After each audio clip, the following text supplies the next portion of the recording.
me just. I think the font is a bit too small. Yeah. Just trying to get. I guess that's the biggest I can do. Yeah. Okay, perfect. Okay, so yeah, of the compiler, probably the part that I know most because I worked a bunch on it over in the Scala 2 code base is what the Scala 2 code base calls the match analysis.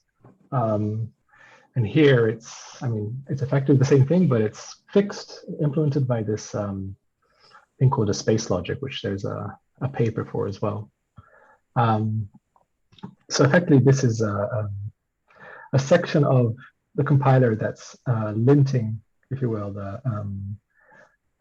all the pattern matches in the compiler. So the actual handling of how pattern matches are compiled down into the bytecode, or like at least transformed to a simpler form, is done in what's called the match translator, match translation. Excuse me, Dale, I think the font is a little bit too small. I'm not sure it will be. Okay. Yeah, okay, that's great, thank you. Yeah. So the pattern matcher phase or mini phase mostly deals with, or at least how it's set up in Scala 3, mostly deals with compiling the pattern matchers down into the bytecode, or at least the trees that will then become the bytecode for the pattern matching itself.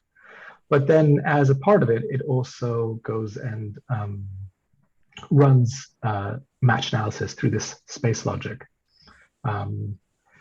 So I can start by covering the space logic. I did want to just point out where that happens.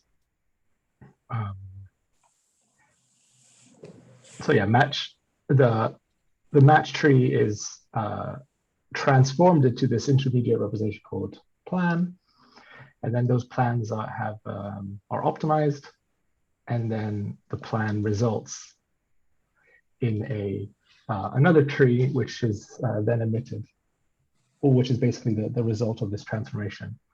And then on top of this is the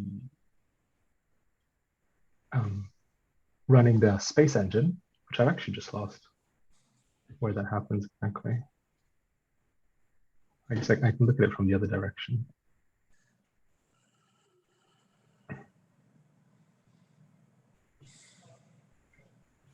Could you remind us what space does? Yeah. So I'm going to go jump into space specifically, but I just wanted to get to this part of just showing. Yeah. So the pattern matcher constructs a translator, translates the match into a translated tree, and then it runs the space engine against the tree. So it checks for exhaustivity of the match and checks for redundancy of the match. So that's the sort of entry point. So those are the two major components, the two major operations that the space engine needs to do, is to check the exhaustivity and the what's called redundancy or reachability of the specific cases in the match. And to do that, it's got its own sort of little representation of space. Now, space, what is implied by that is the space of values that a type can sort of contains, if you will. So you have the empty space. You have product spaces. So this is like, I have a space that I can look at individual pieces of it. And so long as all of those are covered or not redundant, then we can reason about that. Then of course you have spaces that are sums. And then lastly, we have this sort of like type space, which is kind of the, what's the right adjective to use? This sort of like, I'm not too sure how to deal with this type. It's just kind of like, it's the fallback. Like I have a type, it's not a product on sum, it's like this other sort of type that I've encountered, if you will. So if you want, these are sort of specializations of that. And I guess empty is like a special case of like, or of no spaces. But yeah, so the way that I guess I'll cover exhaustivity first is that So in exhaustivity, we want to see that all the possible values of the input type, which is, here is sometimes called selector, sometimes called scrutiny. And we want to see, for all these cases, if we consider all the cases, is there anything that we've not covered? So to do that, it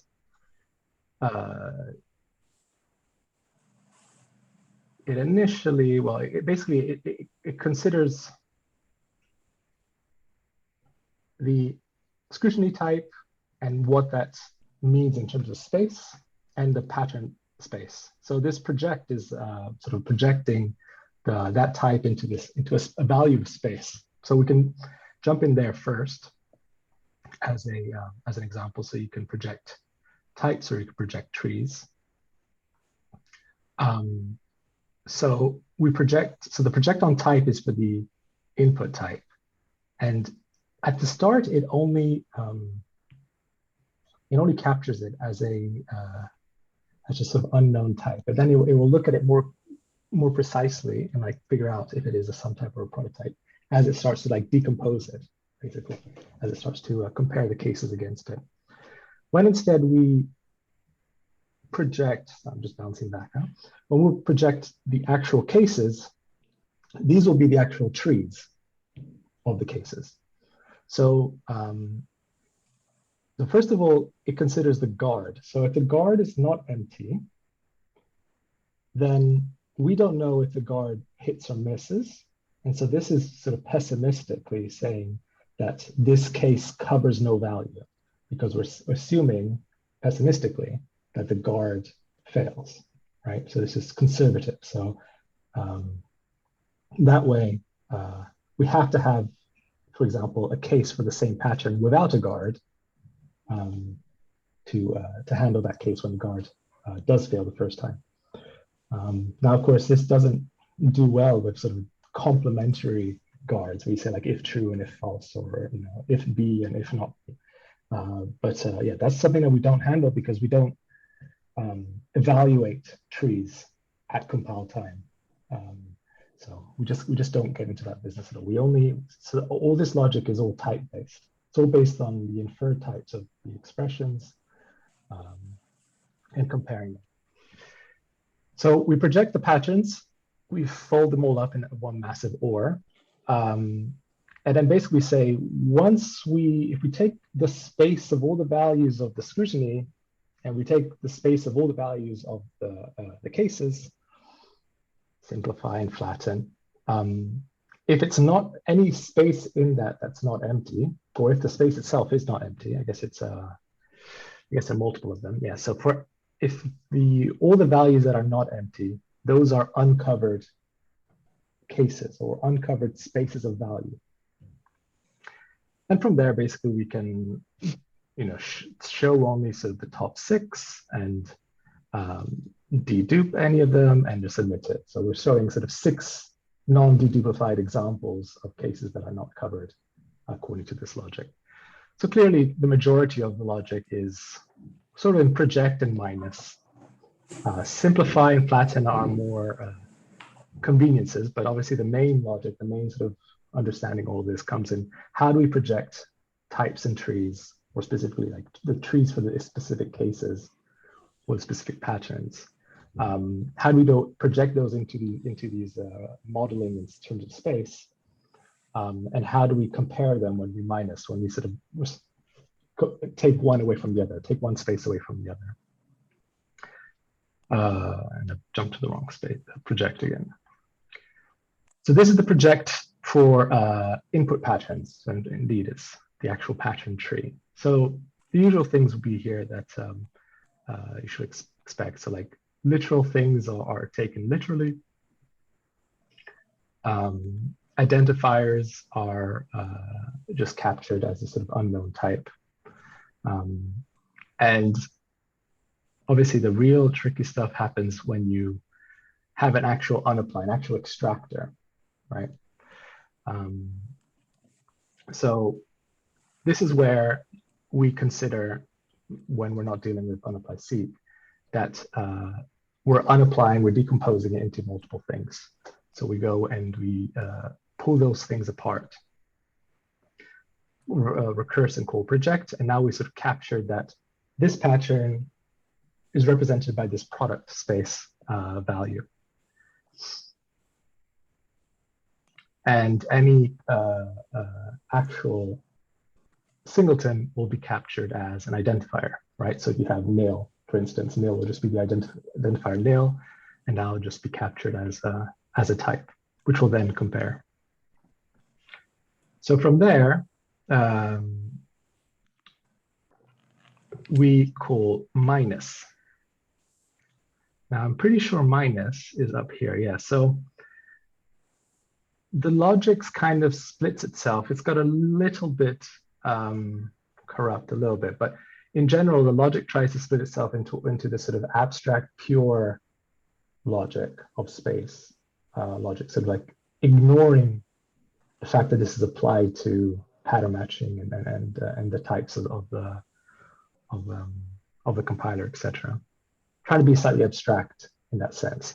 And then there's a slightly more implementation heavy part for like as it's applied to the types of the compiler. Now the Scala 2 compiler sort of does this as well for match translation.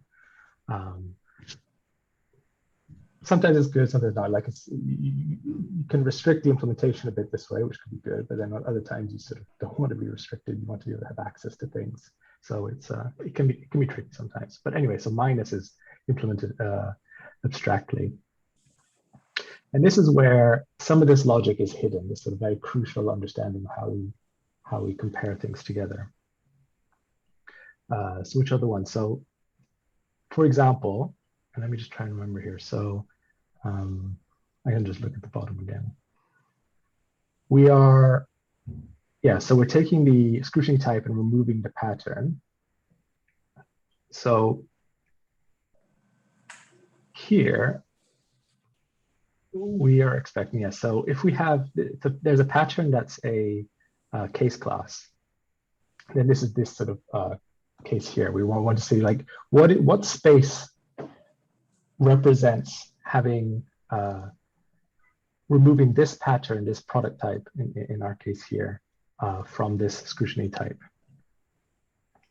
And so, for instance, here's when it considers whether or not the left-hand side can be decomposed. So whether the scrutiny type itself was already a case class, right? So if it is a case class, then we can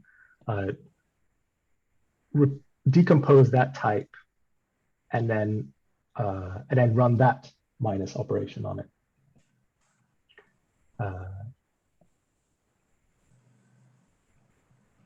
And there's similar sort of cases that happen for product and type, which is the other way. Oh yeah, so obviously the other thing that can happen is when this input is a sum itself, which we can decompose obviously into the subclasses rather than the subcomponents. So these are the basics of that of those operations which go and analyze exhaustivity. The other operations, sort of is subspace is an optimization over whether taking one thing and take A minus B equals empty.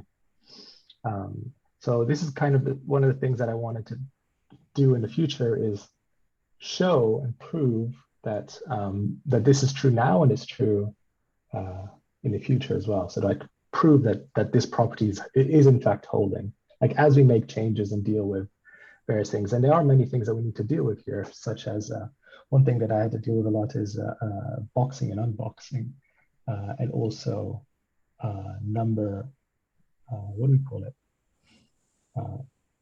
Number widening as such, like how ints can widen to longs and so forth. So I have applied changes to do that and make good cases pass and so forth.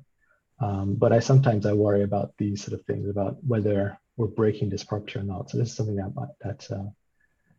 will be good to get back to. Now these operations here, minus, simplify, is subspace, are also at least some of them should be also used for redundancy. Now, so the redundancy, there's sort of two different, redundancy is a little bit difficult to remember exactly because there's sort of different things that you can consider being redundant. Now, the strictest form of redundancy, which is implemented in the compiler, is considering whether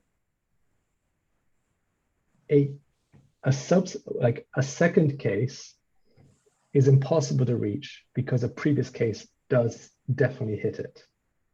Definitely does cover it. So an easy example would be if you have a case for string and a case for any, then a case for any and then a case for string. Now that second case of string is fully redundant because it will never ever be matched because the case for any will match absolutely everything, but in general will definitely cover strings as well. And so the reason I specify that is because there's a different type of redundancy, which is the one where you see, let's say, the first case, and in quotes, that that case can never be hit at all. That's a very strict form of pattern matching or analysis, but it's so how do you know that? It would be the question for that. So one thing could be is if you require the pattern type to be a subtype of the scrutiny type, which sounds good and everything, but it's a very strict way to do pattern matching. It's something that's been attempted multiple times, I'm told, and just becomes too restrictive in the course of things. So that's why there's a lot of, I think, if I look at pattern type constrainer, there's a massive piece of doc that talks about some of this as well. It talks about how the pattern type that you'll be matching against and the static scrutiny type that you're matching against, in truth of the matter, there could be a value that is a subtype of these two things. So the pattern could potentially not be a subtype of the static scrutiny type. So we allow for this basically. So that's why during redundancy, we don't actually. Sorry, could you explain an example where the static type and the dynamic type might not be statically subtype, but dynamically a subtype? Yeah, sure. So, very simply, if you have a class foo and a class bar and a class foo bar, then you could have an X which is foo and you match whether it's bar, right?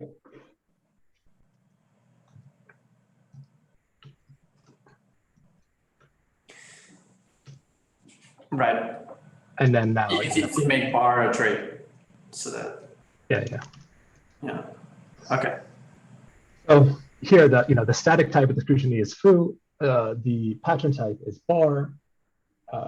It would be perhaps overly restrictive to just like fail this, or to hard limit it, to be like, oh, I really don't know how to deal with this. This is a redundant case, etc. So instead, what we decide is not to cover this at all. There is a very small subset of things where this is disallowed or considered not to be possible, and it's the usual things. It's things like just final classes. I can't quite remember what it does for. I think it does this for the primitive like int and such, because those are in fact final classes or considers as such, which of course can play havoc when you deal with like numeric widening and such, because int to long, they're both final, they don't subclass each other, but they do sort of equal each other, and they're not redundant cases and all that. But yeah, so to some degree there is, let me see if I can find it on the fly. Yeah, classes may be compatible. So has to do with whether classes are final, whether they're traits and so forth, and whether these things could in fact be, there could be some dynamic value. The type of the value could be some combination of the pattern and the scrutiny. So yeah, so there's a little example of that. So yeah, so I mentioned all that because it's often you see these cases and you're saying, well, in terms of redundancy, why does the compiler not do a bit better in terms of saying, well, this case is absolutely impossible? It's like, because there are ways in which some of these things are possible. And so the compiler, we want to avoid emitting false positives. And that's also something I mentioned earlier. That's one thing to bear in mind about the space engine is that this is truly a linter. We only emit warnings. We don't get to change the trees, and we do not get to fail the compilation. Because as much as there might be a lack of cases handled in terms of exhaustivity, and there might be a redundant case in terms of reachability, we don't fail. There's nothing wrong. Like, we can emit bytecode that does something reasonable in terms of throwing a match error or just like never ever hitting a piece of code. It's up to the user obviously to deal with the warning in one way or another. So redundancy works sort of in the same way, but sort of not. Definitely, of course, the first thing is it has to project the scrutiny type. So that's the target space. And then it runs through all the cases, projects them. And here, instead of minus, there's an intersection. So it actually considers, given this scrutiny type and given this pattern type, what's the space of values that we now have covered, right? So if you have, maybe everything will be easier to explain with a little example. So trait foo, let's say case class bar. Right, so if I have a foo and I match it against bar, right? So by the end of this case, if I intersect these two values, I've covered all values that are of type bar. So that's the intersection, which we did. I mean, it was covered earlier, but we didn't look into the details of that. But effectively, what we do is we consider everything that's been covered. And then when we go and calculate the new values that are covered, if that's a subspace of the things that were previously covered, then we have a redundant case. So in the example I gave earlier, if we have the space of all values, because we have case any, and then we have case string, well, case string is a subset of the space of any value. And so that's when we want to emit a reachability warning. There's a little bits and bobs around the handling of null, which I can go into a little bit, but it's kind of a special case. And there is things to do with deferring messages, which are again a little, so deferring is what I was mentioning earlier in terms of sometimes the compiler can't quite understand. Sometimes there'll be a value, a type that will appear to be empty.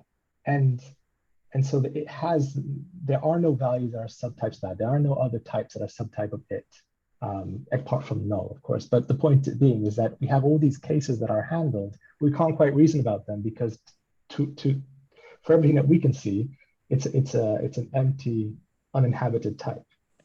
And there's an example in the compiler where this happens. So what we do here is we hold on to all the references of cases that we believe to be redundant. And then if we ever hit a case that is hit, then we emit all the redundancy warnings. Because if we don't do that, then, well, we either emit them eagerly, and then if we emit them eagerly, then if we emit them eagerly and the whole match has cases which we don't seem to understand that they can be hit, then they'll all be false positives, or at least some of them will be false positives, because it'll be cases that we don't quite understand how they can be hit. So we sort of defer them for later. So maybe if I can show you the example, it would be easier to understand. So in the compiler, we have the tree type or class, and there are obviously lots of trees, assigned trees, bind trees, block trees, and so forth. And inside this, we have this tree type, which is a type member, which is then fixed inside individual types to be basically it's basically a self type. So package def has a this tree of package def, and annotated tree has a this tree of annotated tree. And so what happens is that there is a pattern match inside. Where did I see that pattern match? Well, basically, definitely there are things that match on this tree, but this tree at an abstract level is we don't know what the subtypes of this tree are. All we know is that it's upper bounded by being a tree. So then if you match on this tree and you say like case package def, well, the package def isn't a subtype of this tree. It's just a package of tree. So you end up in a situation where you don't quite understand if a case can be hit or not. So that's when we defer. Bit hard to explain, but trying to explain why some of this deferring happens. But the major operations here are, apart from the ones that we already covered, are intersection and subspace. So they're again defined sort of abstractly here. And they follow in many ways the same pattern as minus, in terms of attempting to decompose and looking at specific details and seeing if what details in the type we should consider. Now, in terms of intersection, when we have two types that we don't know how to compare, so for instance, if they're not subtypes of each other, then what we end up doing is we end up pulling them together into this sort of what I'm calling this sort of like agnostic box, this sort of I don't quite understand space, and we just sort of add them together. And this is where I've done some work recently to deal with numeric types and primitive. And so we put them into this intersection type and just leave it like that. And just say like, okay, this is a case, we don't know how to intersect it with the scrutiny type. We're just going to add the two types together and represent the space of the intersection of these of TP1 and TP2. Now, the only time in which we don't do that is when we make an attempt at proving that there's a disjointness between these two things. Now, this provably disjoint operation, it's actually shared with match types, which has to deal with attempting to understand how to reduce a match type given a specific scrutiny down into some right-hand side. So this provably disjoint is new in Scala 3, doesn't exist in Scala 2. It's some of the closest stuff that we have in terms of trying to understand, making better decisions in pattern matching about redundancy and the exhaustivity by being able to prove whether there is a disjointness in the cases. So one way to see it in this case here is that we could always return intersection. If you have an intersection of two types which are disjoint, well, that's just an unreduced way of expressing what effectively ends up being an empty space. So this is sort of an optimization. If we can eagerly prove that the types are disjoint, then we'll sort of just explicitly express it as an empty space. So this is the fallback for the intersect operation, which we had up here, intersection. And subspace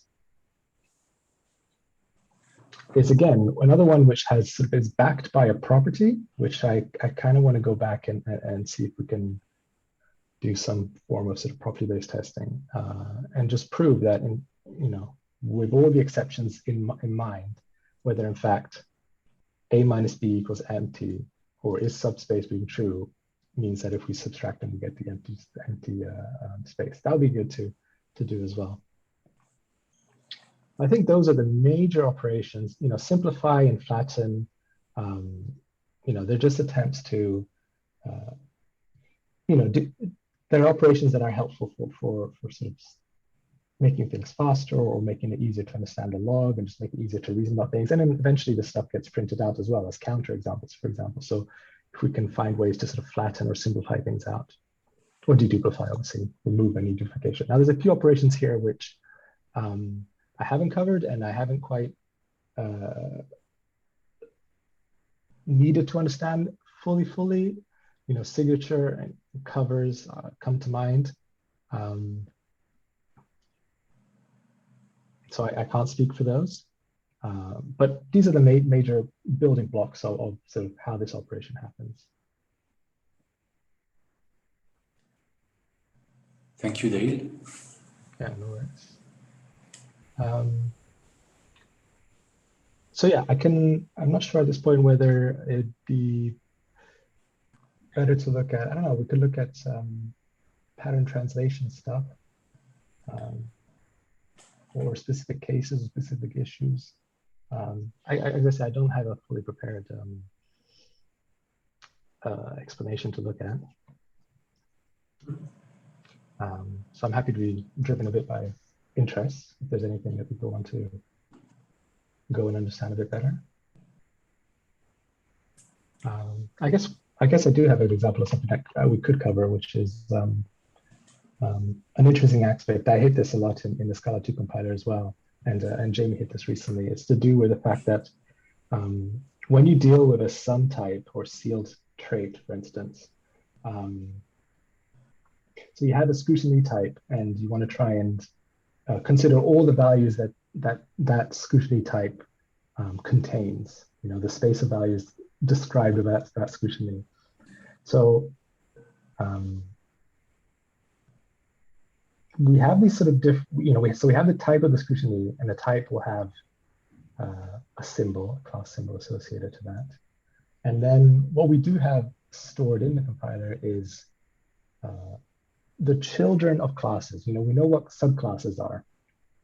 So one thing that is tricky and still needs work is the work that's done in terms of taking a scrutiny type, seeing what class it belongs to, seeing what the subclasses are, then trying to instantiate those subclasses given the scrutiny type, and then dropping any of those subtypes, which are impossible.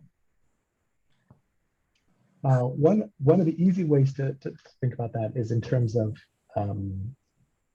type parameters.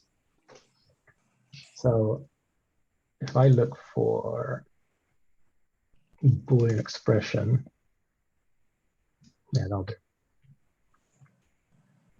So this one's doing something a bit different, but if I had one expression of Boolean, and I want to see the cases that this can be covered, that can cover this, then obviously I know that that there are 3 subclasses to expression. But given this scrutiny type, which is expression of Boolean, I need to discard the other 2. There's only one value, one type that should be considered. Now, this actually ends up being quite problematic because the operation that we use to do this is subtyping. And subtyping is built for type checking. And so it's happy to be sort of pessimistic about things. It's happy to discard things and say, no, it's not a subtype because it doesn't know for certain that it can be. And what we want is we want to kind of be We want to bias the other way. We want to know the ones that most definitely not. So in this easy example, we know that these subclasses or the subtypes, so the type int expression and type and expression, we know are most definitely not subtypes of expression of Boolean, because we assume that they're final. That's a whole different thing. So let's just keep this simple and assume these are actually final. We know for certain that that a value of this type cannot be E1. It's not a case that should be considered. But there are other times in which the type comparer can't be sure about that. And so it pessimistically says that it's not a subtype. And that causes us to drop the cases.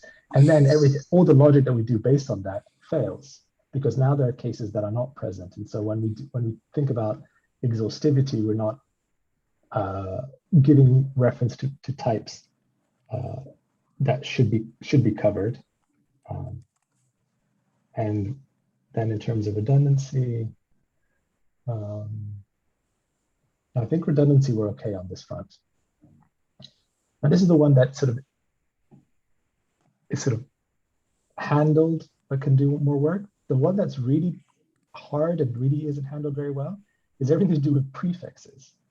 When you end up with these sort of sealed types that are part of one thing and then they continue to be extended, etc., and they sort of end up having different prefixes. A lot of that logic still needs work, and there are cases open to deal with that. But I did want to sort of see if I can try and, well, I explained it, but see if I can try and point to where that is. I do know that effectively that jumps into this, not tree ops, type ops.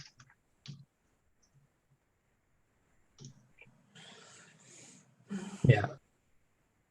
So there is a thing called refine using parent, or instantiate to subtype. I mean, refine using parent is sort of tiny, but instantiate to subtype is basically where at least part of this heavy lifting work is done. So yeah, so we have this parent type, which is a scrutiny type, and then we have one of the possible children class children classes, subclasses that need to be refined, which also means instantiated. So these are this is something that I wasn't expecting when I came into this. I thought it would just be possible to just sort of take some sort of expression of Boolean and like tell me everything. Given that expression is sealed, just give me all the types. But the way that it actually has to happen involves sort of lossily going to the class and then trying to reconstruct the type given the description type, which is hard to do basically. That's something to that I can point to. Let's see where it actually gets. So when values are decomposed, and if they're enums or just sort of specific exceptions, those are handled directly. But otherwise, the children are collected and then they're refined. And is it here? Yeah, so inhabited. So this is where we run into problems that I was referring to earlier, where, no, sorry, inhabited, I've never actually seen what cases that covers, but under, instantiated subtype, this uses subtyping, subtype checking to see whether indeed this this type, is something that should be used. And if it isn't, then no type is returned. And this is where the pessimistic aspect of subtype checking doesn't work well for us because it's biasing too strictly.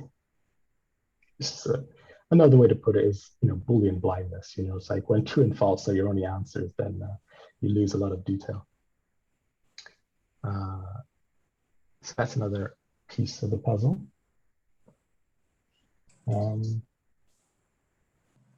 But yeah. those are the major things. I mean, that's the extent of it. Obviously, there's lots of details everywhere to get this right and to make it work. But by and large, that's the overview.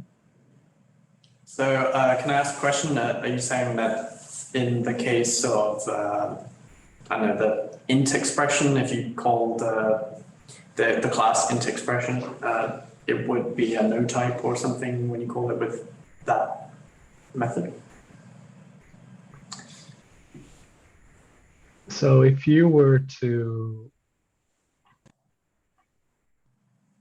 pass expression of int here, and the class symbol for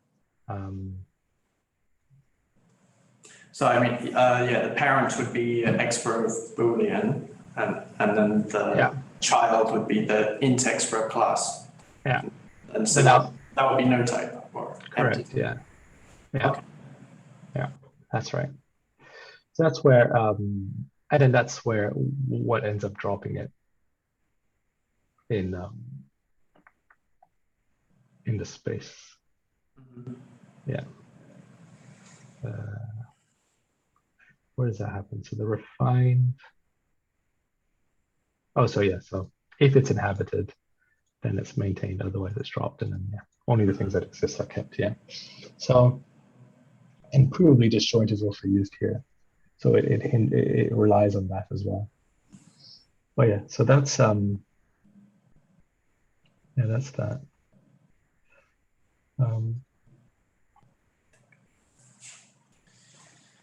Pattern type constrainer is obviously this other thing that I pointed out earlier, and this is also very relevant here because this basically goes and so this is used during actual typing of the trees.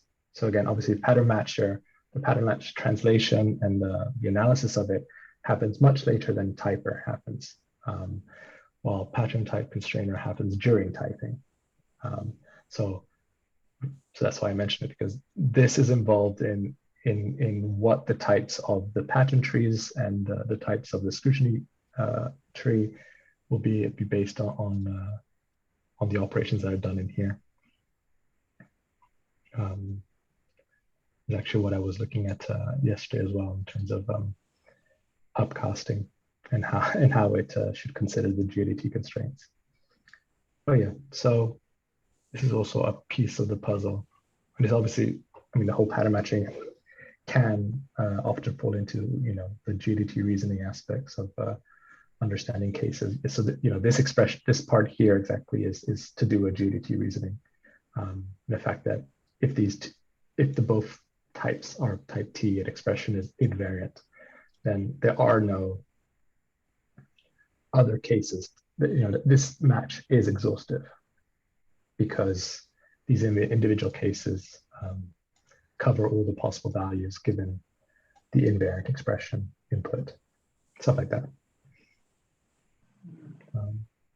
So yeah, maybe that's something that I can give more overview on. And again, it's whenever these give details here, it's I'm never quite sure how much detail should be sort of user impacting focused or implementation specific focused or not. But anyway, we can figure that out over time. But yeah. Okay, I have an expression right here I can look at as well. But yeah, some of this stuff is actually quite well documented. I mean, so this, the constrainer is documented, even some of the space engine stuff is documented, and this one has a paper as well. So there's a few things here. There's a few other parts which aren't. Type ops is a little light, perhaps. I guess this one's not too bad. Bit hard to understand, but yeah. So that's the space engine. And there are some cases, some issues remaining there, some things that I've not got to myself for one reason or for another. If people are interested in hacking, I'm always happy to mentor and support on that. If people want to get involved in another part of the compiler and look at that, I'm happy to look at it together. Yeah, thank you, Dave. That was a great introduction. And speaking of those issues, like, do you have in mind already a list of known issues or feature requests or enhancement related to the pattern matching that you think should be addressed? Or where can we find them? Well, I mean, so just labeled. We have a pattern match label, so I would, they're all under there. So yeah, there's 31 here.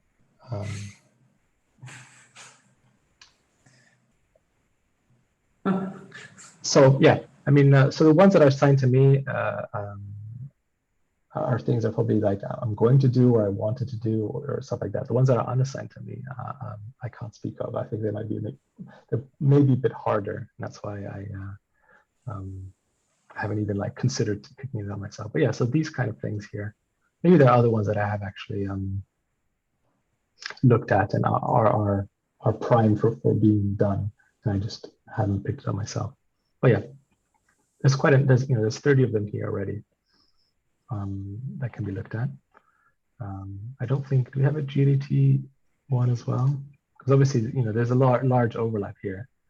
There's 17 GDT ones. So, there's a few ones in kind of this area, whether it's to do with the pattern type constrainer or the space engine, etc. So that's where I would point people to if people fancy looking at that. Any match type issues will go into the provably disjoint stuff, very likely. This is work that's taking quite some time to get right, and is actually very well documented as well. So that's quite good. And of course, there's a paper associated to this as well, or a thesis, I guess. So yeah, that's all I have, I think.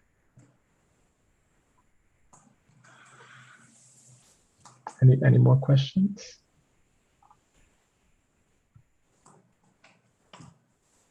No? No. Thank you very much for the talk. Yeah, thank you. Thank you. Thank you, Dave. Really good. No worries. Thanks.